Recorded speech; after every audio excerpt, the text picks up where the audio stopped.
أعوذ بالله من الشيطان الرجيم. بسم الله الرحمن الرحيم. أعونك يا معين وبه نستعين. وصلى الله على سيدنا محمد وعلى آله وصحابه وسلم تسليما. A fẹ́ kí a sọ ní ìjókòó yìí ta ni bàbá Sheikh Adam Abdullahi Al-Ilory, ìkẹ́lọ́n kó lọ bá wọn. Assalamu alaikum wa rahmatullahi ta'ala wa barakatuh. Ta ni bàbá wa Lágége, gẹ́gẹ́ bí ọ̀pọ̀lọpọ̀ àwa mùsùlùmí ṣe máa ń pè wọ́n. Orúkọ wọn náà ni bí gbogbo àti mọ̀ sí ní náà Adam ni àwọn tí bàbá tí wọ́n bí wọn ni wọ́n sọ wọ́n sì bí wọn sínú ìmọ́lẹ̀ ni. Bàbá Sheikh Adam wọ́n ṣẹ̀mí nínú ìmọ́lẹ̀, wọ́n dàgbà sínú ìmọ́lẹ̀, gbogbo tí Ọlọ́run ṣe fún wọn inú ìmọ́lẹ̀ náà ni. Nígbà tó àsìkò kí wọ́n bẹ̀rẹ̀ ẹ̀kọ́, wọ́n bẹ̀rẹ̀ Kùránì, wọ́n parí Kùránì àtàwọn mímọ̀ mi lọ́dọ̀ bàbá tó bí wọn, kí wọ́n tó gbéra pẹ̀lú àṣẹ bàbá wọn pé kí wọ́n lọ́dọ̀ ọmọ àlùfáà àwọn tí ń jẹ́ àfáà wa ẹ̀sìn ní òbí wa ní òde aláùsá. ọmọ wọn yìí ń jẹ́ bàbá wa Sheikh Saleh ẹ̀sìn ní òbí wa, ọlọ́mbà kẹwọn. Lẹ́yìn tí Sheikh Adam ṣe tán ní ntọ́lọ̀ ní kí wọ́n rí gbà lọ́wọ́ wọn ní mímọ̀, bàbá wa àfọ́ àwọn yìí náà ló wá tújúwe wọn pé tó bá jẹ́ pé Èkó ló lọ, mo ní ọmọ ìyá kan níbẹ̀,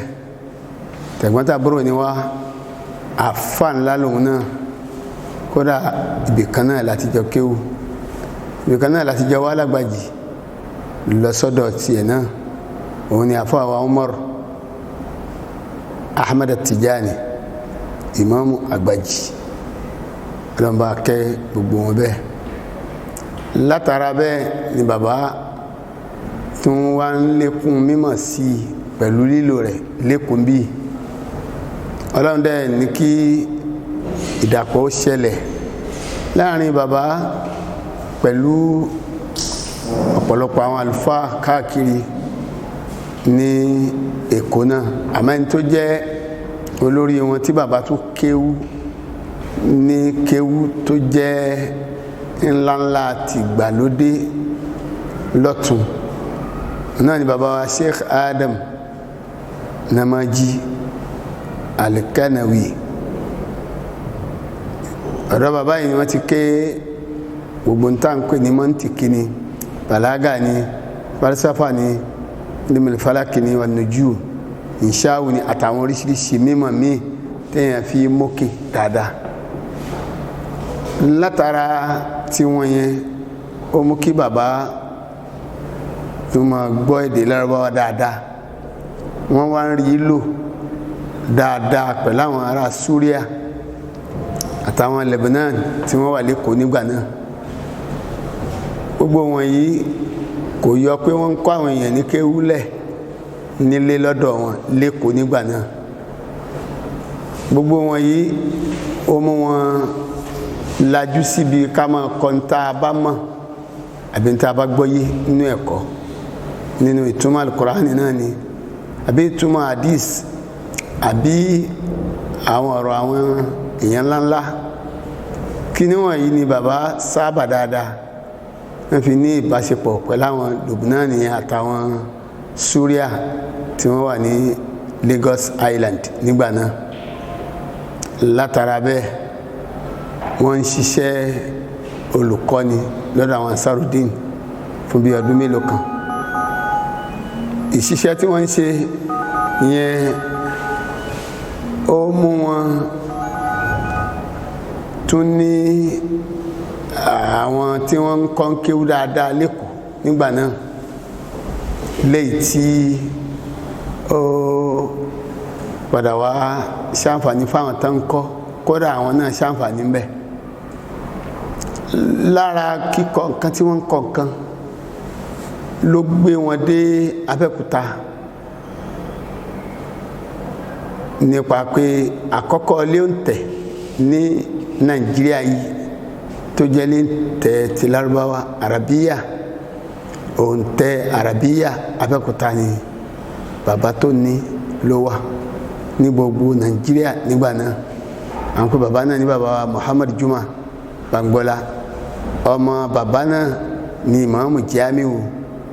ìlú Ẹ̀gbá lọ́wọ́lọ́wọ́ báyìí. ọlọ́mọba kẹ́ bàbá Juma Bangbola náà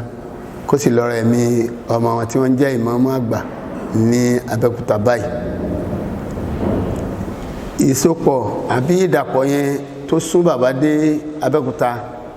ó mọ wọn tó ń kọ́ wọn díẹ̀ ní Ansarudeen tó wà lábẹ́òkúta. ó wá mú kí ọ̀pọ̀lọpọ̀ àwọn àgbàlagbà àwọn àfá tí wọ́n mọ yìí mímọ̀ lábẹ́òkúta kí wọ́n mọ wá kẹ́kọ̀ọ́ kéwu mímọ̀ lára bàbá Lágége ní ọdún náà lọ́hùn ní gbogbo ọwọ́ 1945 títí tí bàbá fi lọ sí Egypt ní 46 tí wọ́n darí ní 47 gbogbo lẹ́yìn 47 yẹn Abẹ́òkúta náà wọ́n tún wá ń lò sí dáadáa. àwọn àgbàlagbà tó wà ń bẹ wọ́n kí lọ́dọ̀ wọn. nínú àwọn àgbàlagbà yìí náà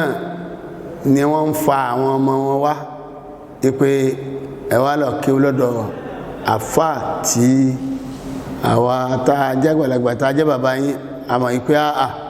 mẹ́rin rí èèyàn ni ìmọ̀ ńlá lọ́lọ́run fi ṣe nílẹ̀ Yorùbá. torí gbogbo mímọ̀ tí àfà yìí mọ̀ ó wọ́n àbí ká sọ pé kò fẹ́ sí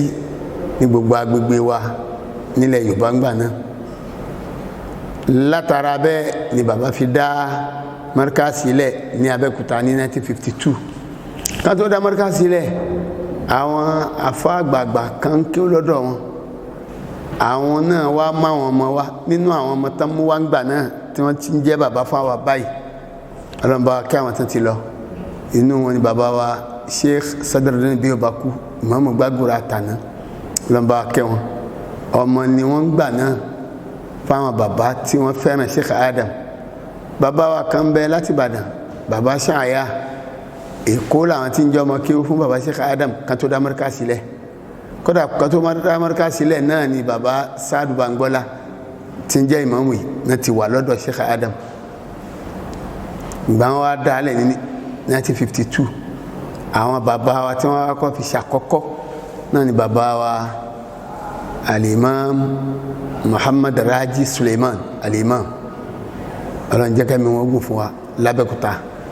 àti àwọn bíi mélòó kan tí wọ́n kọ́ lábẹ́òkúta. wọ́n padà wá kúrò lábẹ́òkúta wọ́n wá sí Èkó míbàyí Lágége. Agége tí wọ́n wá bíi sàkáání 1956 55 56 ni wọ́n dá Agége padà. wọ́n dá Agége àwọn Al-Fawzul Awwal nínú àwọn ọmọ kéwú tí wọ́n kọ́ ó dàbẹ̀ nípa àwọn bíi 13 ni wọ́n lọ́dún náà lọ́hùn ní 1956 yẹn náà. wọ́n dẹ̀ ṣe ìdánwò fún wọn wọ́n sì pass lórí gbogbo àwọn ẹ̀kọ́ tí bàbá Lágége kọ́ wọn pàápàá jùlọ lẹ́yìn Al-Qur'an hadith usulul fiqh usulul hadith àti bàlágà ní gbogbo iye tó pín sí. àwọn kọ̀wáìdù náà àìmọye gbogbo ọ̀nà nahwu was-sarf al-insha látara gbogbo àwọn tí wọ́n ń kọ́ wọ̀nyí wọ́n tún gbé wọn sókè lọ síbi à ń kọ́ wọn ní mọ́ntìkì bàlágà falsafa ilmul falak wan nujum gbogbo wọn yẹn ni wọ́n ń kọ́ àwọn bàbá wa àwọn aṣáájú wa àkọ́kọ́ yìí títí bẹ́ẹ̀ tí ò parẹ́ ní Markaz dòní yìí kọ́lọ̀ ń jọ jáde kó bí wàá fi san bàbá Lágége náà Sheikh Adam lẹ́sìn olóore lẹ́sìn àlùbáríkà lọ́la gbogbo ibi tí wọ́n ti ń lo mímọ̀ tí wọ́n kọ́ àwọn èèyàn láyé.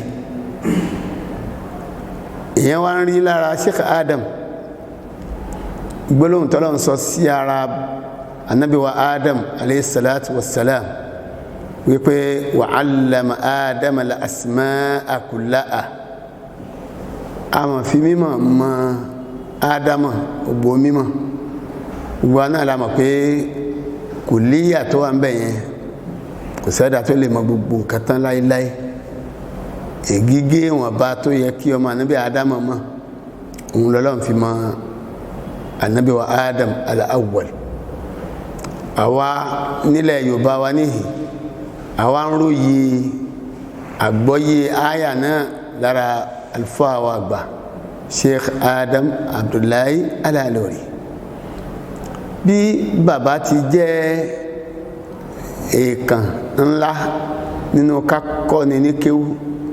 ní gbogbo ilẹ̀ yorùbá yàyìn tèdélẹ̀ haúsá tèdélẹ̀ gbìrà tèdélẹ̀ tápà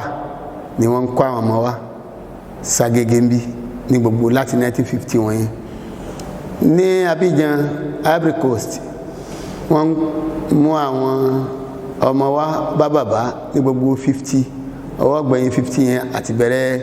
60 títí dásìkò tá a wà yìí làwọn ọmọ Abidjan náà wá láti Abidjan bẹ́ẹ̀ yẹn wá kíwú Lágége mo rò pé ní wọn náà ni àáfàá tó ní iléeṣẹ́ wa yáàyè kọ́lọ́hún jẹ́ kẹ́mi rẹ̀ ogún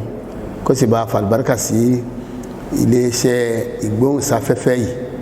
kẹ́mi rẹ̀ ó sì gùn kọ́lọ́hún gbà ní ìbáàdà lọ́wọ́ ẹ̀ gbogbo tó ń ṣe mẹ́ gbogbo ọ̀nà tọ́lọ́hún fi kẹ́ ẹ̀dá tọ́lọ́hún ti fi kẹ́ ọlọ́mọdé kó rápadà sí ibú látara tiwọn àwọn ará Abidjan yìí ní mọ́ríkàsì fi ní àwọn ẹ̀ka ńláńláńláńlá ní Ivory Coast láwọn ìlú ńláńlá tó wà ní Ivory Coast lọ́hùn bẹ́ẹ̀ náà ni ní Ghana àwọn mọ́ríkàsì pọ̀ mbẹ́ àwọn tán wá láti bẹ̀ náà wá àwọn míì tí wọ́n kéwú tán bí báyìí tí wọ́n lọ dálé kéwú sílẹ̀ ní Ghana l'Accra Kumasi àti bẹ́ẹ̀ bẹ́ẹ̀ lọ bẹ́ẹ̀ náà ni ní Togo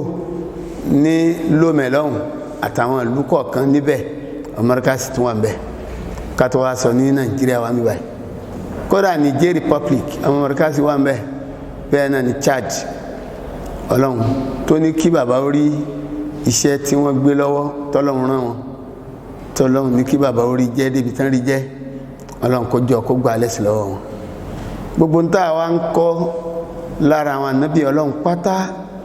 ní ìmọ̀ ní ìwà ní ẹ̀sìn lọ́lọ́run pa gbogbo ẹ̀ pọ̀ sára Sheikh Adam pé ta ní àpèjúwe tá a lè tọ́ka sí tá a bá ń ròyìn àwọn ànábì ọlọ́run wọ̀nyẹn nínú wà nínú ẹ̀sìn nínú mímọ́ léyìí tí a máa rí ọ̀pọ̀lọpọ̀ ń ta wí lára bàbá Sheikh Adam Sheikh Adam kì í ṣe ànábì kì í ṣe pé ànábì mi tún wá lẹ́yìn ànábì Muhammad sallallahu alayhi wa sallam ànábì mi yóò sì ní wá gẹ́gẹ́ bí n ti bẹ nínú àkọọ́lẹ̀ al-Qur'an àmọ́ àwọn ẹ̀dá kan wà tọ́lọ́ mọ̀ pé òun dá wọn ká máa fi ìwà jọ àwọn ànábì ọlọ́run àfáà kan sọ pé lillahi fil khalqi asrarun wa anwarun wa yastaghfirullahu man yarda wa yakhtaru ọlọ́run ní àwọn àṣírí tó fi pamọ́ sára àwọn ẹ̀dẹ́ ó sì láwọn mọ́lẹ̀ tó pín káàkiri ara àwọn ẹ̀dẹ́ ẹni ó bá wu ọlọ́run ẹni tó ó bá wu lọ́dọ̀ rẹ̀ ní ó sọ ọ́ di ààyò nínú iṣẹ́ tó bá ràn ọlọ́run sọ bàbá Lágége di ààyò níbi iṣẹ́ tó ràn wọn níbi ká ṣe dáwà ni níbi ká kọ́mọ ní kéwú ni níbi kí a fúnyàn ní ìlànà téèyàn ó lò nígbésí ayé tí ò ní ṣìnà tí ó fi máa rí oore ọlọ́run ìkẹ́ ọlọ́run àánú ọlọ́run àti ìyọ́nú ọlọ́run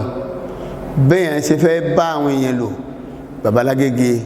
wọ́n fi kọ́ gbogbo àwọn ọmọ mọ́ríkàsì pátá bẹ́ẹ̀ ṣe fẹ́ lo mímọ̀ tí bẹ́ẹ̀ náà al-Qur'an àti àdìsá ní Muhammad sallallahu alaihi wasallam lọ́nà tí kò ní jẹ́ gùlúwù àṣẹ èlé àbí àṣẹ ètò bàbá Lágége wọ́n fi kọ́ wa bẹ́ẹ̀ nígbà fi kọ́ wa òun ni ọ̀nà ummatan wasatan tí ọlọ́run pè àwa àlùmọ́ ní Muhammad àti ọ̀nà tí ànábì náà gbé kalẹ̀ pé tí ọ̀nà méjì bá wà nílẹ̀ èyí tó bá rọrùn bẹ́ẹ̀ òun ni èyí ó tẹ̀lé òun lè yóò gbé sẹ̀lé lórí ìyẹn ló fi jẹ́ sí pé bàbá wa Lágége gbogbo ntọ́lọ́run ṣe fún wọn pátápátá wọ́n fi ṣètò Ọlọ́run látòkèdélẹ̀, wọ́n fi mọ Ọlọ́run látòkèdélẹ̀. Dáwà wọn tí wọ́n ń ṣe àìmọye ẹgbẹẹgbẹ̀rún èèyàn tí a ò lè sọ ní tí wọ́n rí ìlànà Ọlọ́run àti ìmọ̀nà Ọlọ́run lára wáàsí bàbá.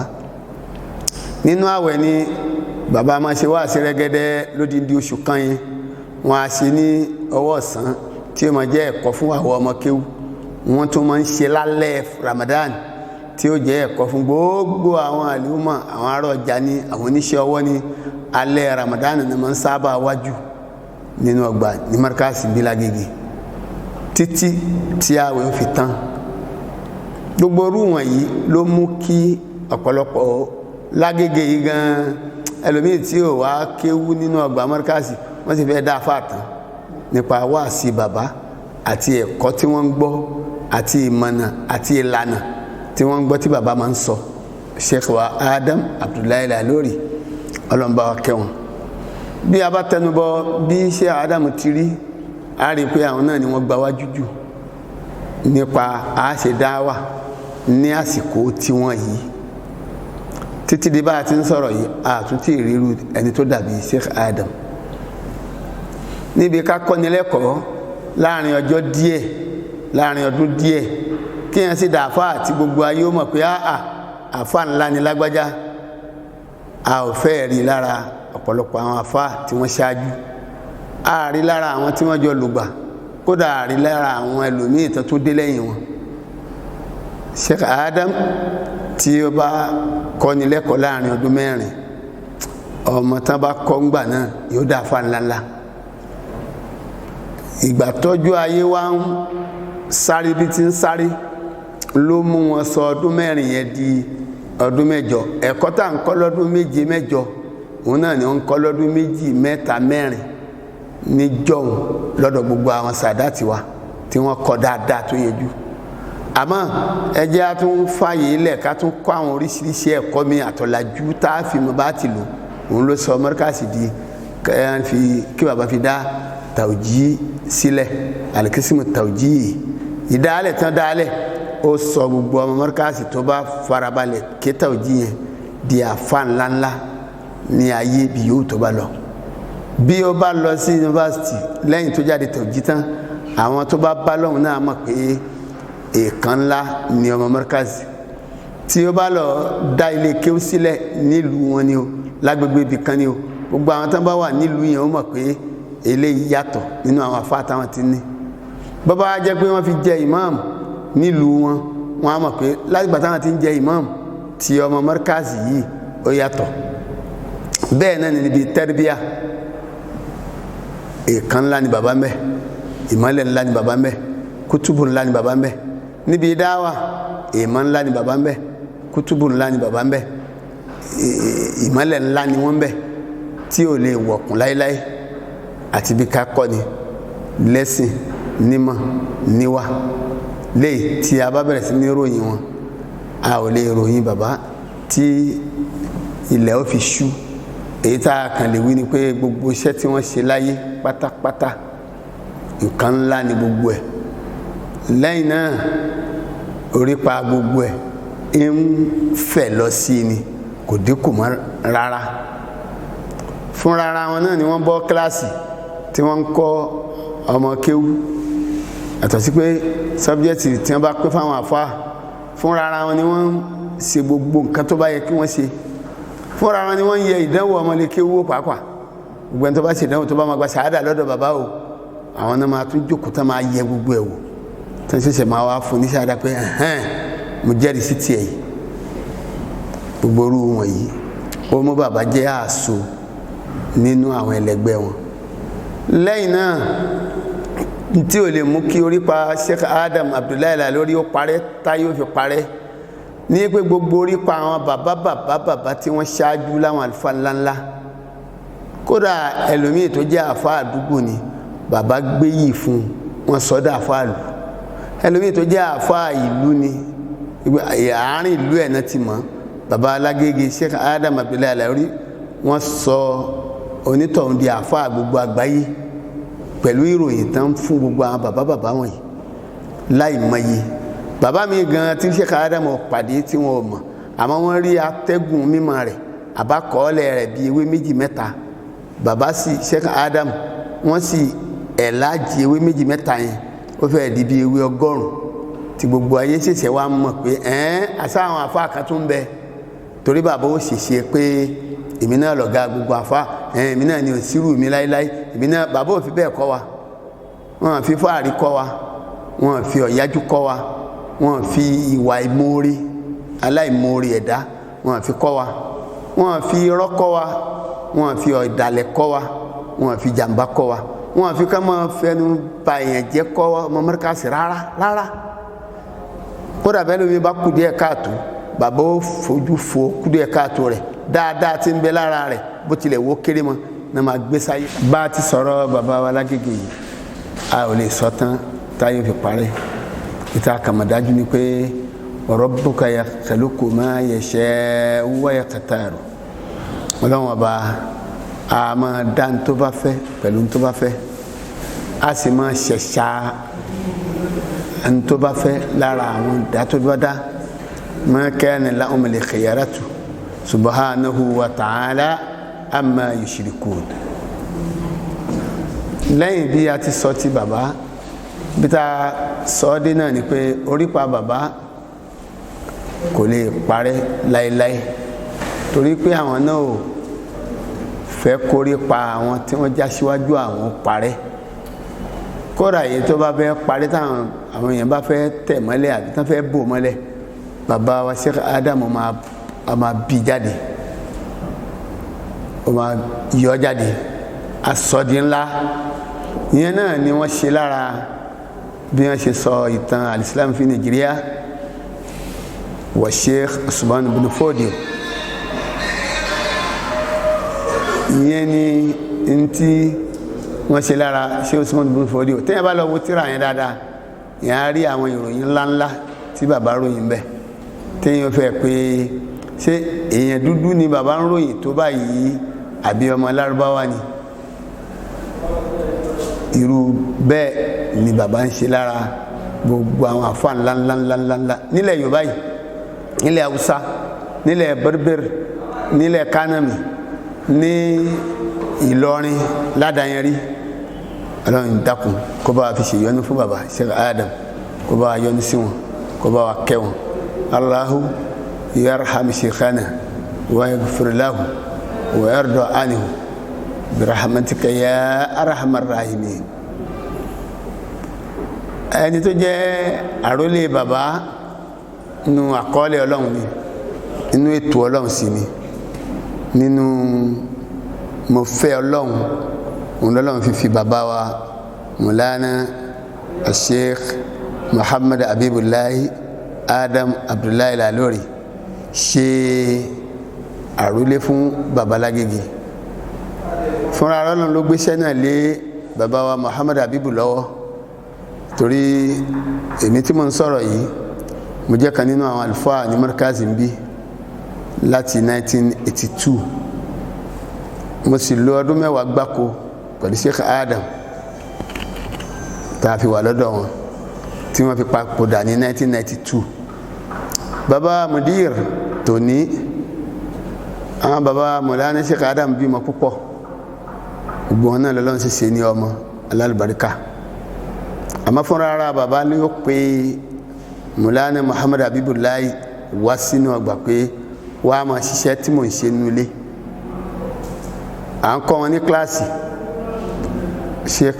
Muhammad Habibullahi Adam Abdullahi Lalori àwọn náà ní subject bí gbogbo àwọn àfáà náà ti ní subject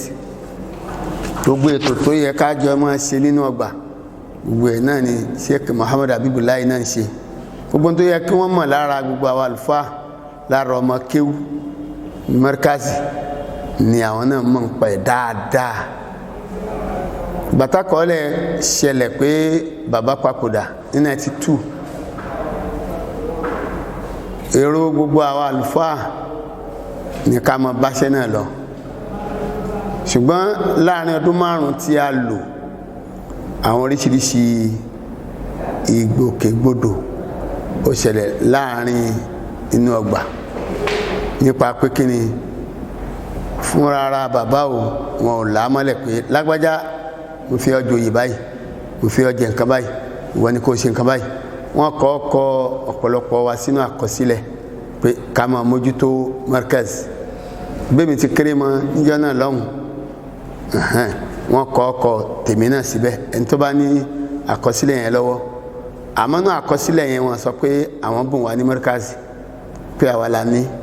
odògùn wa wọ́n sọ bẹ́ẹ̀ nínú àkọsílẹ̀ yẹn wọ́n kọ́ bàbá mùdírù náà síbẹ̀ wọ́n kọ́ nínú ọmọ wọ́n kọ́ Sheikh Ridwanullahi síbẹ̀ nínú ọmọ wọ́n kọ́ Sheikh Soban wọ́n kọ́ síbẹ̀ Tawban Adam Abdullahi Lalori gbogbo àwa tí wọ́n kọ́ síbẹ̀ yìí ó ní ààyè kọ̀ọ̀kan tí wọ́n kọ́ wá sí lórí pé kíni ká lè máa mójútó ìdàgbàsókè markaz ká sì lè máa ṣiṣẹ́ yẹn kó dáa ju báwọn tí ń ṣe lọ lójú ayé wọn àmọ́ kí ló fa ìgbòdìgbòdò ní pé kálukú sí lọ́fíìsì kan pàtó ìwọ ni kó jẹ́ ìwọ ni mudir ìwọ ni amid ìwọ ni naibul mudir àwọn naibul amid àwọn kò sí kankan tó jọ bẹ́ẹ̀ ìyẹn ni àwọn tí wọ́n jọ̀jọ̀gbọ́n ní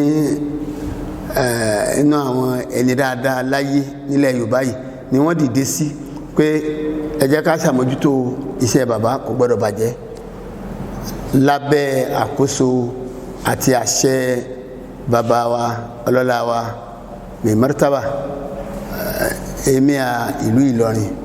bàbá wa Sheikh Al-Amir Ibrahim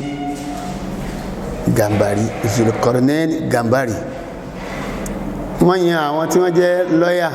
sínú àwọn ètò yẹn wọ́n yan àwọn tán jẹ́ bí adájọ́ sínú ètò náà wọ́n yan àwọn aṣáájú wa tí bàbá gbé aṣíwájú fún sínú ètò náà irú àwọn aṣíwájú wa tí mo wí òun náà ni gbogbo àwọn bàbá wa Zoglol ọlọ́mbà kẹwọn àtàwọn bẹ́ẹ̀ bẹ́ẹ̀ lọ adájọ́ wà ń bẹ lọ́yà wà ń bẹ ẹni tó jẹ́ ọmọ mọ́ríkàsì wà ń bẹ ẹni tí kì í ṣe ọmọ mọ́ríkàsì tí ò kíwú nínú ọgbà mọ́ríkàsì wà ń bẹ ọ̀yá ẹ lọ ṣètò báyìí wá àwọn dókítà wà ń bẹ àwọn pòfẹ́sọ̀ náà wà ń bẹ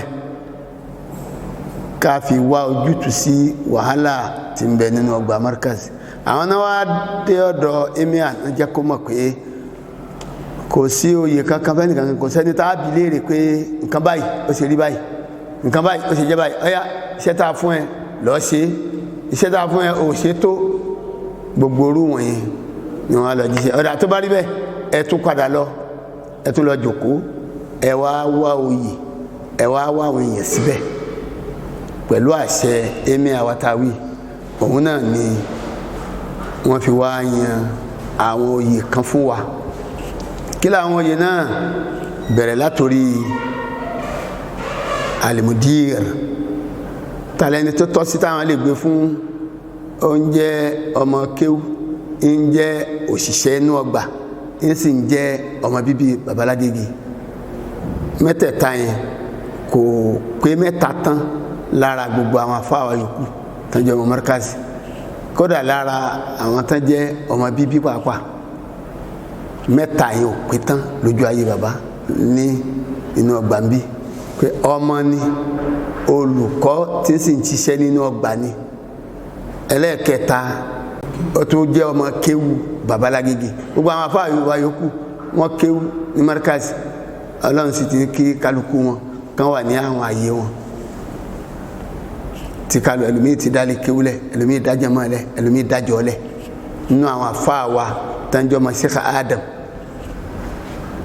gbogbo wọn yí àtàwọn ẹ̀bùn míì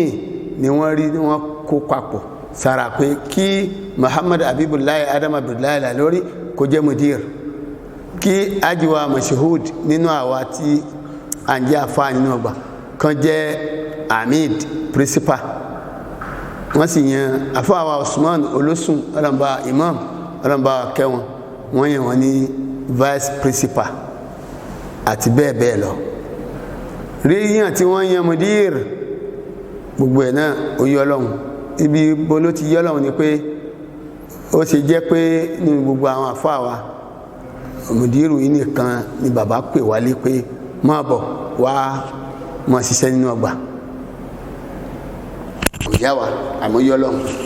ìyà Ọlọ́run tó yí Ọlọ́run yìí kò lè jẹ́ kí ká fi gbogbo ẹnu sọ tí ó pamọ́ sábẹ́ bẹ́ẹ̀ tí bàbá fi ṣe tí wọ́n ṣe. Lẹ́yìn tí bàbá wa ṣe tí wọ́n ṣe tí wọ́n gbé àyè náà fún Mudir, èèmọ̀ táwa tá wà nínú ọgbà àkọ́kọ́ rí ní pé ọ̀pọ̀lọpọ̀ tá a fi ń ròyìn Mudir Sheikh Adam, Ọlọ́run bọ́ ẹ̀wù yẹn sára Muhammad Habibullahi Adam Abdullahi Al-Alori ní mímọ̀, níwà, lẹ́sìn, níbi a ṣe wá sí, níbi a tọ́yàn, níbi a fúnyàn nímọ̀ràn, níbi a ṣe ìtọ́sọ́nà fún gbogbo àwọn àlùmọ̀ Ànábì Muhammad. Lára arú ẹ̀ àtẹ̀bùn Ọlọ́run àti ọgbọ́n Ọlọ́run tó kọ́ Sheikh wa Muhammad Habibullahi ni pé wọ́n kọ́kọ́ ṣe ọmọ Markazi lọ́kàn. Kí ni ìgbésẹ̀ tí mo kọ́kọ́ lè gbé? Wọ́n ní pé gbogbo ọmọ Markazi pátápátá o, ẹ jẹ́ ká wà lódindi lọ́kàn. Bọ́ọ̀ láti wà lódindi lọ́kàn, wọ́n ní pé kájọ máa pàdé nínú ọgbà níbí báyìí. Ìjọ máa pàdé wa nínú ọgbà náà lọ́dọọdún náà ni ó máa mú wa mọ oríṣiríṣi àwọn nǹkan tí ń bá ń jẹ Islam níyà, yóò jẹ́ ká máa mọ àti yanjú ìṣòro tó bá fẹ́ kojú Islam àtàwọn mùsùlùmí nílẹ̀ Yorùbá mi báyìí àti gbogbo ibikíbi pẹ̀lú mímọ̀ wa tá a láàmọ̀. Yóò mú wa tún ní àwọn ìdásí bí iṣẹ́ Markazi yóò tún ti dàgbàsókè dáadáa ní iṣẹ́ tí bàbá gbé kalẹ̀. Gbogbo àwọn àfáà àwọn àgbààgbà wọ́n sì dá Mọ̀lánà Sheikh Muhammad Habibullahi Adam Abdullahi Al-Alori, wọ́n dá wọn lóhùn. Gbogbo látòrí gbogbo àwọn bàbá tí wọ́n jáde 1950, bàbá wa Sheikh wa Al-Imam Muhammad Raji Suleimanu Al-Imam, bàbá wa Sheikh wa Mustapha Soglol àtàwọn bàbá wa míì náà tí ní láǹfààní àti dákọ̀ wọn. Gbogbo àwọn Markazi tán wà l'Abidjan ni o, tí wọ́n wà ní Ghana ni o, tán wà ní Togo ni o, tán wà ní Benin Republic ni o, gbogbo wọn darí wá sínú ọgbà padà ní ìtọ́pọ̀lọpọ̀ míì ti jáde lógún ọdún, 30 ọdún, 40 ọdún tí ò tiẹ̀ di Agége mọ́ rárá nínú àṣeyọrí ńláńlá tí ò parẹ́ dì sìn lọ́dọọdún. Wọ́n ní àgbékalẹ̀ pé Usbun Sheikh At-Thaqafi lè jẹ́ pé lọ́dọọdún àwọn tán bá mọ̀ ń pa orin kíkọ wọn á wá kọ́, àwọn tán ń ṣe tíra, àwọn tí wọ́n jẹ́ lecturer ní university, àwọn professor, àwọn dakatira, wọ́n ń wá. àwa tá a wà lẹ́yìn wọn àbáwọn ọmọlékéwú àbí gbogbo ayé gan jàǹfààní lára wọn. Ta ló gbégbé ètò yìí ń kalẹ̀? Òun náà ni Mudiru wa. Ètò lékéwú ń sì ń lọ déédéé dáadáa, láti pé àìmọye ọdọọdún làwọn ọmọ Markazi làwọn ọmọ tuntun wọlé, àìmọye lọ́gọ́rọ̀ tí ń lè máa dákọ̀ òǹkà ní ọmọ tuntun tí ń wọlé, ń lè máa dákọ̀ òǹkà níbi tí mo wà yìí tí àwọn ọmọ Markazi ń jáde láìmọye. Kọ́lọ́njọ́ járe kó bá wa kú Mudiru wa náà, kó dúró tì wọ́n, kó jẹ́ kẹ́mi wọn gùn. Gbogbo bí tí wọ́n bá lọ lórí mẹ́rin àgbáyé, kọ́lọ́njọ́ járe mọ́jú ọba jẹ́. A lè sọ rere wọn tán, a sì lọ ṣe dáadáa wọn tán, àmọ́ àtọ̀rọ̀lọ́dọ̀ Ọlọ́run kó ṣe ìlọsíwájú ńláńlá fún wọn. Àìmọye gbogbo àwọn kan tó gé láàrin wa pẹ̀lú Azhari tẹ́lẹ̀tẹ́lẹ̀, bàbá Mudiru yìí náà ló tún so Azhari papọ̀ mọ́ Markazi papọ̀ padà. Débi pé Dawra Tadribiyya tí a máa ń lọ lójú bàbá tó ti gé, bàbá Mudiru yìí ni wọ́n tún jí padà tí wọ́n lọ ọ̀dọ̀ Sheikh Azhari gangan tó sì sáìn fún wọn tó sì fọwọ́ sí, táwọn ọmọ Markazi náà Sàdáàtì wa tó ti jáde tó tún ráyè wọlé sọ̀hún padà. Lẹ́yìn náà Minia Derasiya tí ó ti gé pátápátá, bàbá Mudiru nípa pé wọ́n lọ sí Egypt, wọ́n lọ sí Azhari dáadáa pẹ̀lú ìpàdé pọ̀ pẹ̀lú Sheikh Azhari tí ó wà ń bẹ̀ ní tẹ́lẹ̀tẹ́lẹ̀ àti tó wà ń bẹ̀ di sí pàápàá. Wọ́n bẹ̀rẹ̀ sí ní fún wa ní Minia Derasiya táwọn ọmọ Markazi tán bá jáde tọ̀jì àbí tán bá jáde diploma ní Markazi tí wọ́n tún lọ. Diploma yìí náà bàbá Muhammad Habibullahi ló fi ń jẹ́ àṣekún, ọmọ aláṣekún lórí iṣẹ́ tí bàbá rẹ̀ tó gbé dání àti tí bàbá rẹ̀ ṣe. Ibi tí bàbá bá iṣẹ́ náà dé, bàbá Mudiru gbéṣẹ́ náà, ó sì tún wá ń ga. Ó sọ gbogbo ọmọ Markazi di ẹni gíga káàkiri gbogbo àgbáyé. Kìí ṣe àti Azhari nìkan, bẹ́ẹ̀ náà ní Maghrib, ní Morocco bẹ́ẹ̀ náà ni láwọn ilẹ̀ Lárúbá Mauritania bẹ́ẹ̀ náà àwọn mọ́ríkàsì tí wọ́n ń lọ ní ọlọ́run lánàbí bẹ́ẹ̀ ni bákan náà àwọn mọ́ríkàsì tí wọ́n tún lọ Saudi náà wọ́n wà bẹ̀rẹ̀ gẹ̀dẹ̀ àti irú àwọn yunifásitì tí wọ́n ń dálẹ̀ ní Kútọ́nù bẹ́ẹ̀ Jamia Bun Batuta àwọn mọ́ríkàsì náà tún wà ń bẹ̀ rẹ̀gẹ̀dẹ̀ tán wọlé Kalafi náà ní Kútọ́nù lọ́hùn wọ́n wà ń bẹ̀ ní Niger Republic ní Niamey Jamia Islamiyya tó wà ń bẹ̀ àwọn mọ́ríkàsì wa wọ́n wọlé síbẹ̀ lọ́la kíni lọ́la Babalágége àgbà tí Ọlọ́run wá fi Babalágége tòní fi ṣe irinṣẹ́ ìdùnnú tí gbogbo fi ń bọ́ sí Ọlọ́run jẹ́ mi wọ́n gùn o kí mọ́ríkàsì wọn má bàjẹ́ o gbogbo àwọn mọ́ríkàsì bíi yòówù tá a bá wà lórí ìrìn àgbáyé Ọlọ́run jẹ́ àmọ́ bẹ́ dáadáa gbogbo iṣẹ́ dáwà tá a gbà lọ́dọ̀ Babalágége kọ́lọ́run jẹ́ àmọ́ rí ṣe kọ́lọ́run sì mọ́ gbà lẹ́sìn lọ́wọ́ wa iṣẹ́ tààlímù tá a gbà lọ́dọ̀ Babalágége Ọlọ́run jẹ́ àmọ́ rí ṣe kọ́lọ́run sì mọ́ gbà lẹ́sìn lọ́wọ́ iṣẹ́ tarbíyà tá a gbà lọ́dọ̀ Babalágége Ọlọ́run jẹ́ àmọ́ rí ṣe dáadáa Ọlọ́run dákun kó sì mọ́ tọ́ àwọn èèyàn tá a bá ń kọ́ kó mọ́ tọ́ wọn sọ́nà kọ́lọ́run sì mọ́ gbà lẹ́sìn lọ́wọ́ wa Nàìjíríà wa Ọlọ́run má jẹ́ kó bàjẹ́ má jẹ́ ó dàrú gbogbo àwọn tí wọ́n mójútó àkóso ìlú àtúntò náà kọ́lọ́run kó fún wọn ṣe ní pírẹsidẹ́ǹtì ni àti gbogbo àwọn tó kó rọra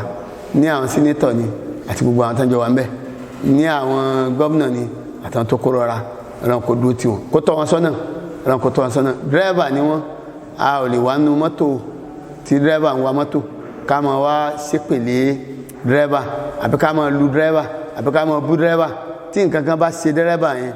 ká mọ̀ pé gbogbo wa náà lájọ wà nínú ewu Ọlọ́run wà ní ìfẹ́ ṣe wá o gbogbo àrùn tí ń lọ káàkiri Ọlọ́run bá wa parẹ́ kúrò láyé kó parẹ́ kúrò Nàìjíríà la ilaha illallah bákan náà àṣàdúrà fún Markaz ìgbéga Ọlọ́run dákun máa bá wa ṣe fún Markaz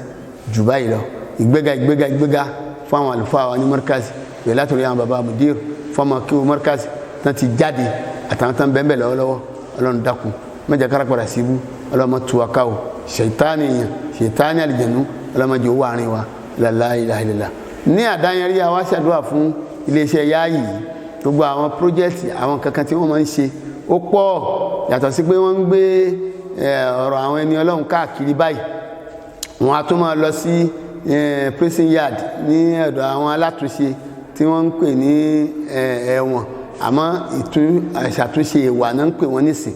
wọ́n ń lọ ọbẹ̀ wọ́n máa ń ṣe wáàsí fún wọn bẹ́ẹ̀ wọ́n máa ń tọrẹ fún wọn bẹ́ẹ̀ wọ́n máa ń fún wọn lẹ́bùn ṣètò ìtúsílẹ̀ fún àwọn ẹlòmíì tí ò bá rẹ̀ ní ràn án lọ́wọ́ láti tú u sílẹ̀ bákan náà wọ́n á máa lọ lé àwọn aláìlóbìí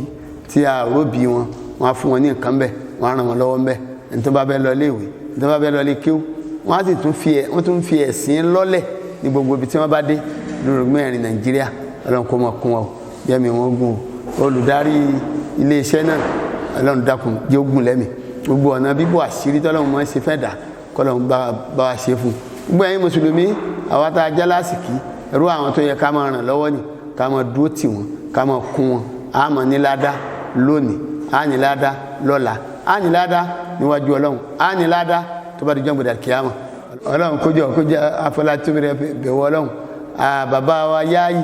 tí wọ́n jẹ́ mufti ìlú Ọ̀fà lọ́wọ́lọ́wọ́ báyìí Ọlọ́run dákun jẹ́ mi wọ́n gùn fún wa Ọlọ́run jẹ́ mi wọ́n gùn fún wa Ọlọ́run jẹ́ mi wọ́n gùn fún wa gbogbo orí tọ́lọ́run ṣe fún wọn ara orí náà ni iléeṣẹ́ kọ̀nàtì Yayi Ọlọ́run má jẹ́ kankan bàjẹ́ mẹ́ àtàwọn ọmọ la hawla wala quwwata illa billahi al-aliyyil azim subhana rabbika rabbil izzati amma yasifun wa salamun alal mursalin walhamdulillahi rabbil alamin.